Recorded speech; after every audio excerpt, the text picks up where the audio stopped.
Olá, meus queridos, olá, minhas queridas. Espero que todos vocês estejam bem neste momento em que estiverem assistindo esse vídeo. Estamos retornando para dar continuidade ao estudo da obra Palavras de Vida Eterna. Hoje nós trataremos do capítulo 13, intitulado Boas Obras, cujos comentários de Emmanuel se baseiam no capítulo 5 de Mateus, versículo 16.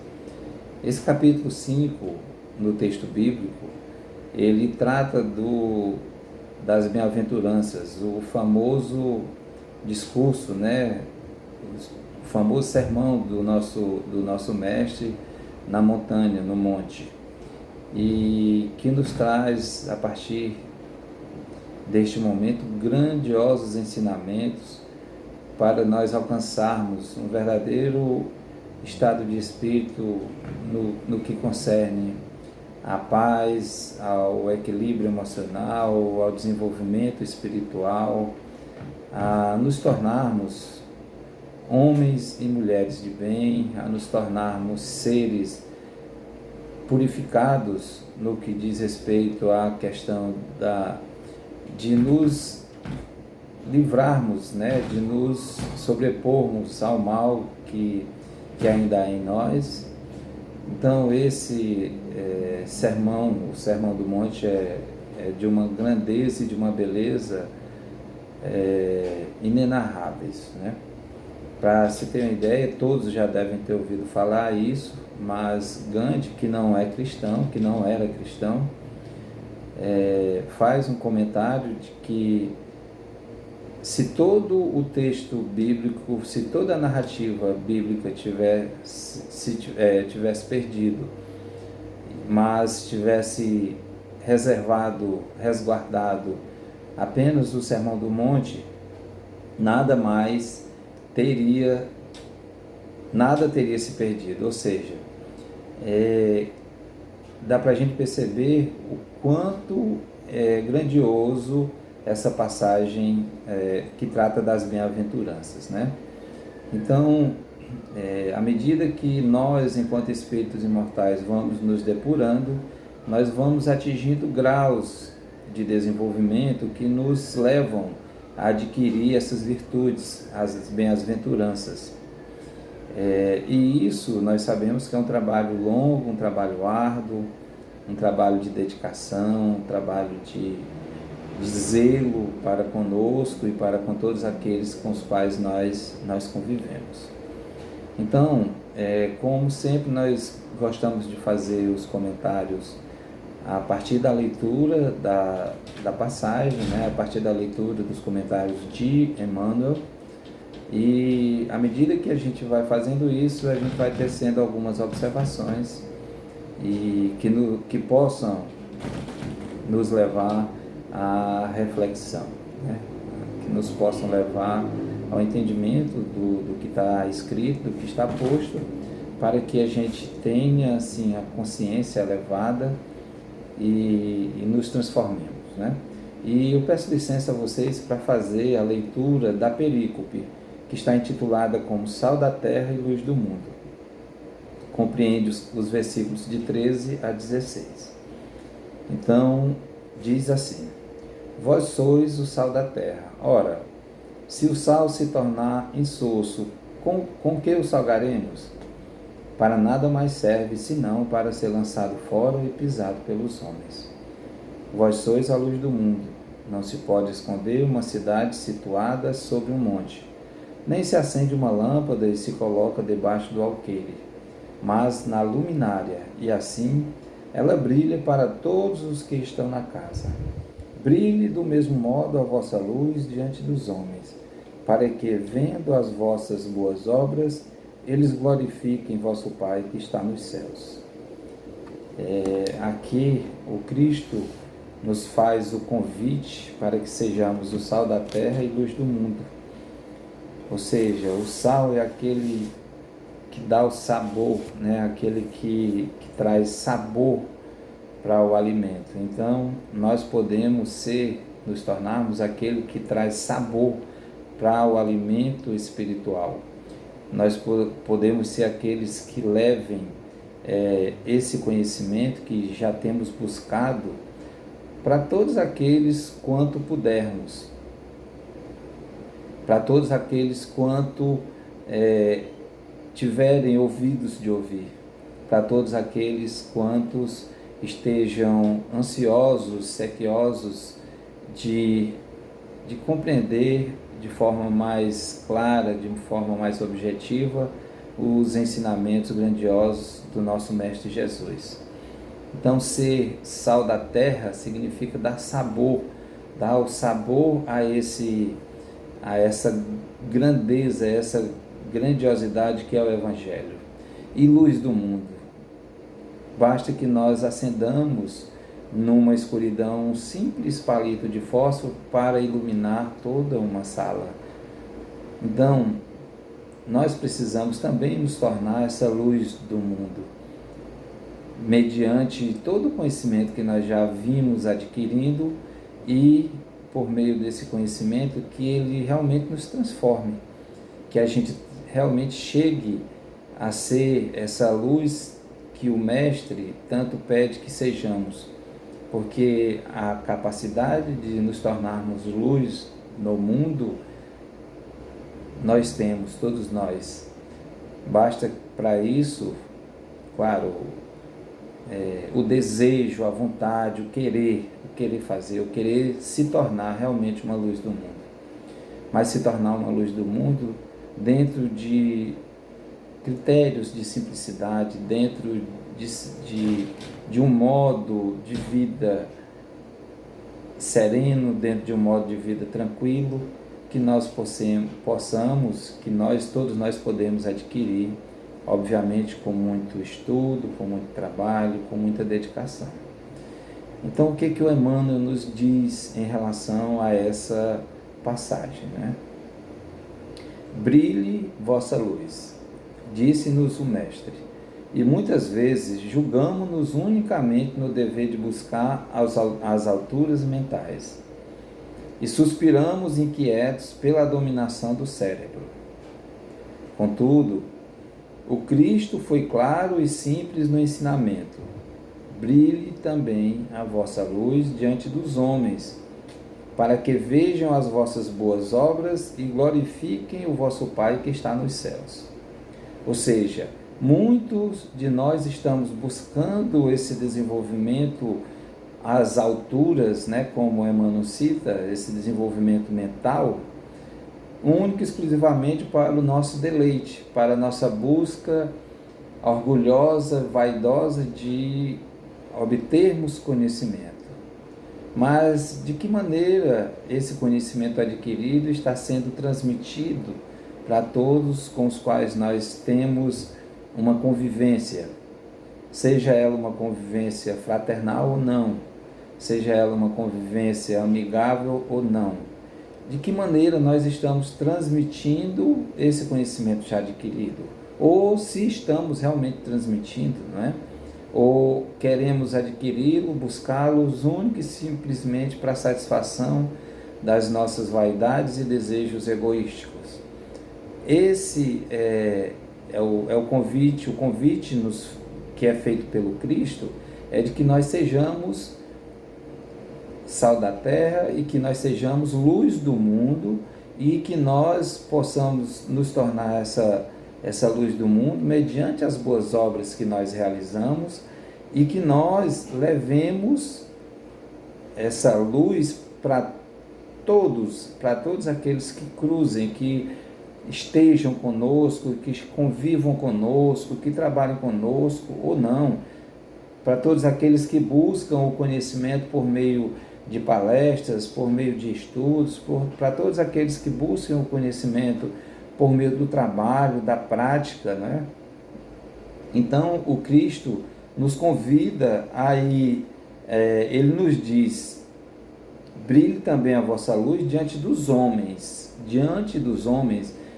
ou seja, que nós nos apresentemos para os homens com o cabedal de conhecimento que ora já tenhamos adquirido, para que por meio desse conhecimento a gente possa de algum modo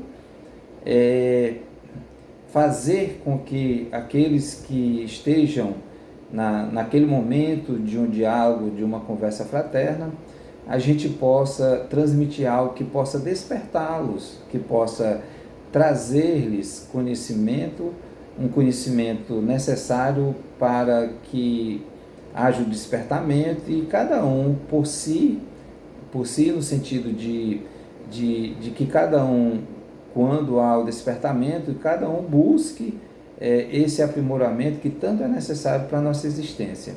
Então, o fato de o Cristo nos sugerir que nos apresentemos aos homens, não para destilarmos, repetimos, a nossa vaidade diante de um conhecimento já adquirido. Não é isso.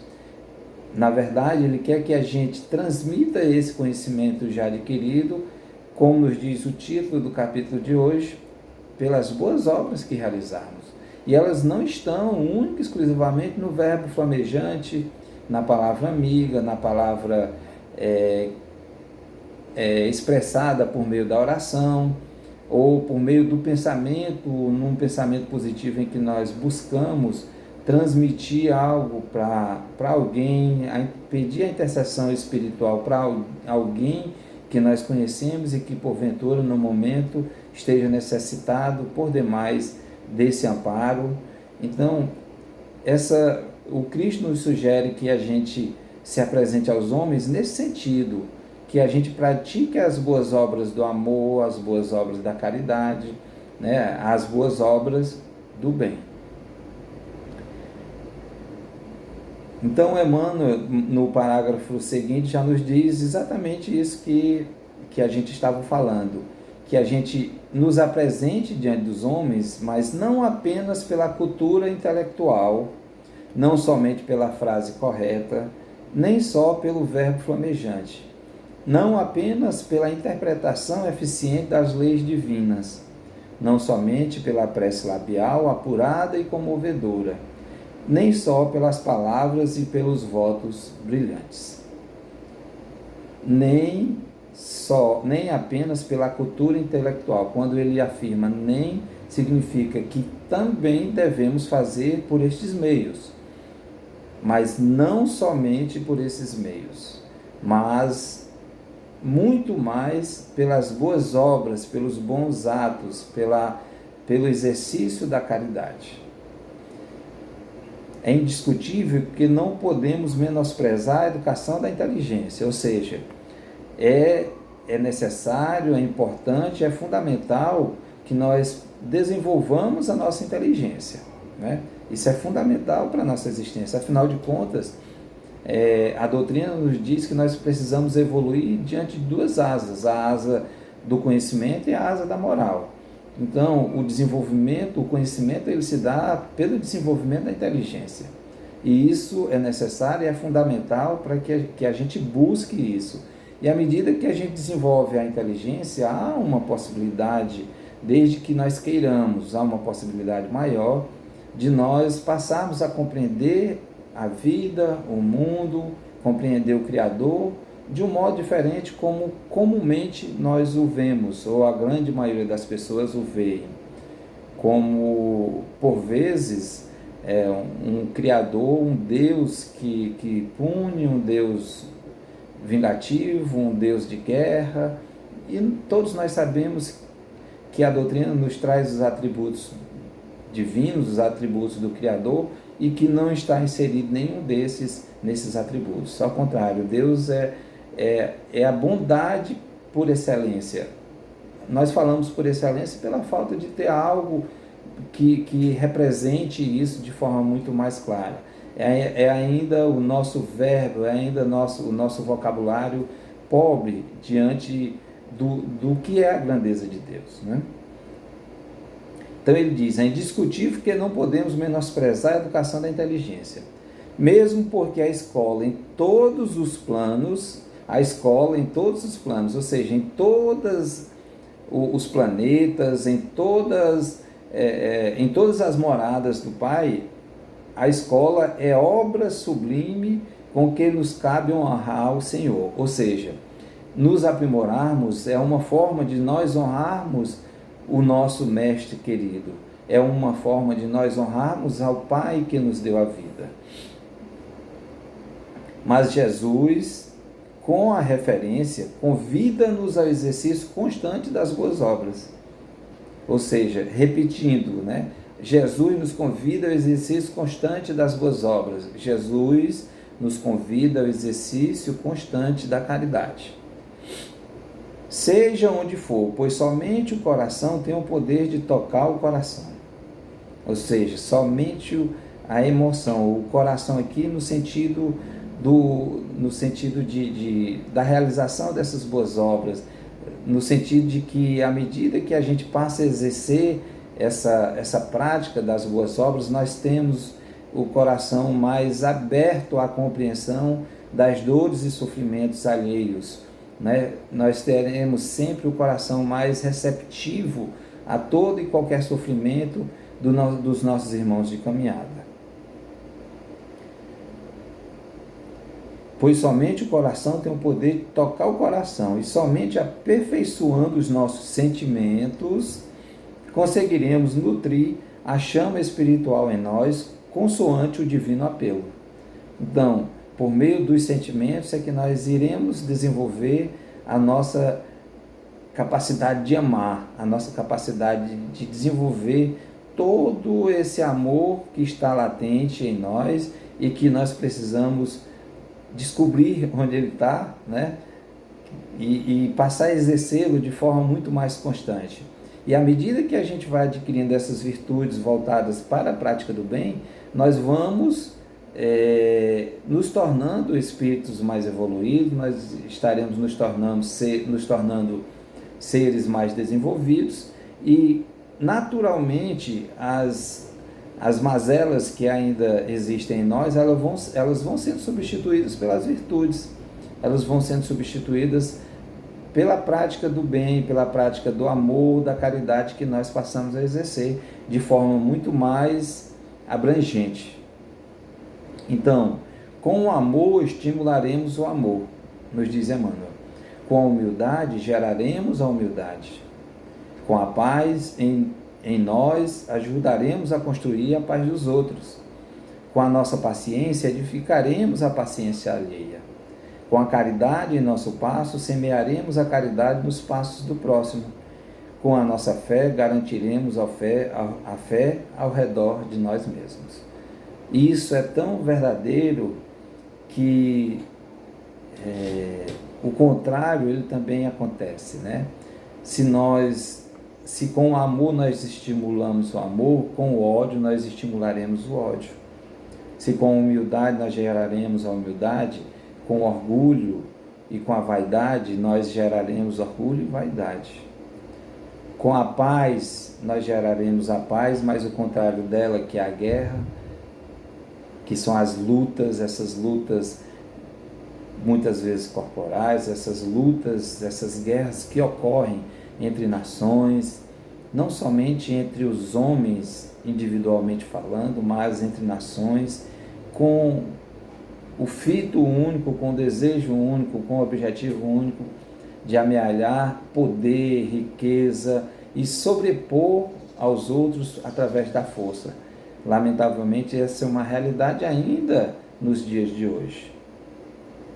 Com a caridade em nosso passo, semearemos a caridade, ou seja, se nós fazemos esse bem, se nós praticamos esse amor, essa caridade, se nós ajudarmos na construção da paz, nós estaremos nos ajudando e ajudando a todos ao nosso redor, ajudando aos nossos vizinhos, ao nosso bairro, à nossa cidade e assim por diante, chegando ao limite, se é melhor dizendo, não ao limite, mas chegando à condição de ajudar também o universo. E aqui o universo sabemos que não há limite. Então, o Emmanuel nos convida, porque na verdade já é um convite do Cristo, e Emmanuel vem reafirmar isso, né? Para que a gente trabalhe sempre no bem, porque aquilo que nós alimentarmos dentro de nós é o que vai progredir, é o que vai se desenvolver. Então, se eu alimento sentimentos, pensamentos, atitudes, más obras, eu vou desenvolver isso, tanto em mim quanto no meio em que eu me encontro.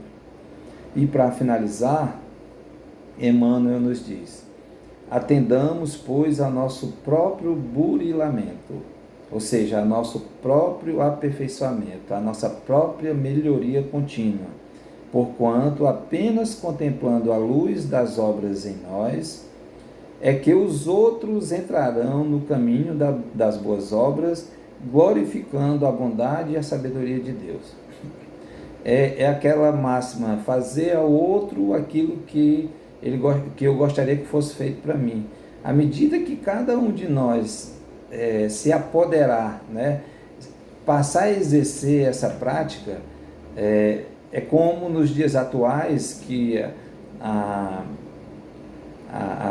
na área da medicina, que está os especialistas da área da medicina, né, da área de saúde, que estão nos orientando para que a gente se proteja do vírus, que nós criemos a boa prática de usar, de fazer ter diversos cuidados para que esse vírus não nos acometa, seja com o asseio das mãos, com o asseio corporal e também, principalmente, com o uso de máscaras, porque à medida que eu uso a máscara e que você usa a máscara, eu estou me protegendo, eu estou protegendo você.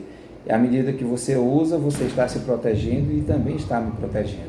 Então, claro, guardadas as devidas proporções, obviamente, apenas foi uma comparação grosseira, mas que cabe nesse momento.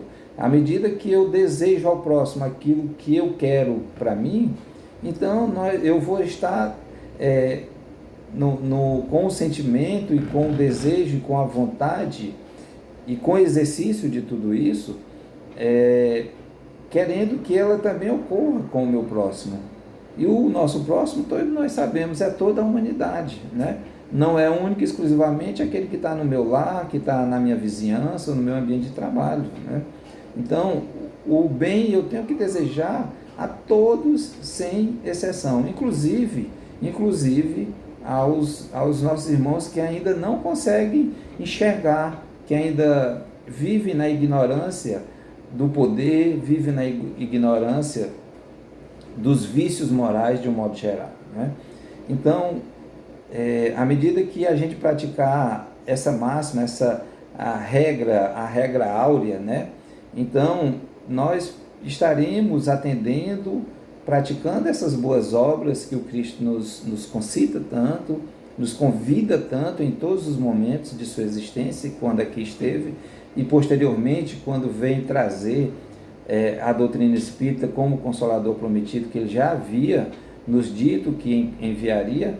Então, à medida que nós nos apoderamos, à medida que nós tomamos parte em toda essa grandeza de ensinamento, a possibilidade de nós realizarmos e praticarmos esse bem, praticarmos essas boas obras, elas são muito mais factíveis, são muito mais possíveis de serem realizadas. Então, meus irmãos, essa é a mensagem de hoje. Isso é o convite que o Cristo nos faz, praticar as boas obras, e que Emmanuel vem renovar esse convite através da mediunidade grandiosa do nosso querido irmão Chico Xavier. Então, que todos nós possamos buscar nesses grandes e bons exemplos a inspiração, né? O desejo e a vontade de realizar boas obras em nossas vidas, para que a gente possa ajudar a dar sabor à vida das pessoas que cruzam, que andam conosco nessa caminhada da existência atual. E que nós também sejamos luz para que elas possam enxergar, visualizar, perceber esse grande ensinamento, os grandes ensinamentos que o nosso querido e grandioso Mestre Jesus nos deixou, para que um dia nós possamos vê-lo, estar com ele, próximos dele, e não termos a nossa visão cegada, como ocorreu com o apóstolo Paulo, que ao vê-lo teve seus olhos cegados por temporariamente. Então, que nós, ao chegarmos numa condição de desenvolvimento espiritual, de tal modo que a gente possa estar frente a frente com esse mestre de amor, de bondade, de misericórdia, sem que a sua luz nos maltrate tanto, já que a nossa escuridão, já que as nossas sombras ainda são muito, ainda ocupam um espaço muito grande na nossa mente, no nosso coração, no nosso ser, na sua integralidade. Portanto, meus irmãos, o convite está feito. Boas obras é o caminho, boas atitudes, exercício da caridade. Que o nosso Mestre esteja presente nos nossos corações, em todos os momentos, em todos os instantes da nossa vida.